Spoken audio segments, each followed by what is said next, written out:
తన యవ్వన కాలం మొత్తం ప్రభువునే ప్రేమించాడు కానీ మరొకరిని ప్రేమించలేదు.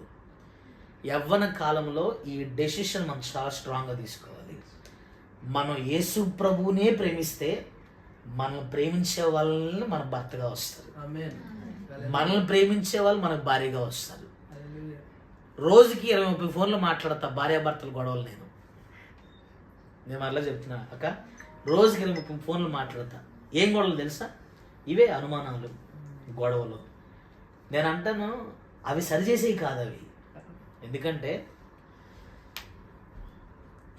పెళ్ళి కాకముందు నువ్వు తప్పు చేస్తే తప్పు చేసిన ఆవిడే నీకు భారీగా వస్తుంది.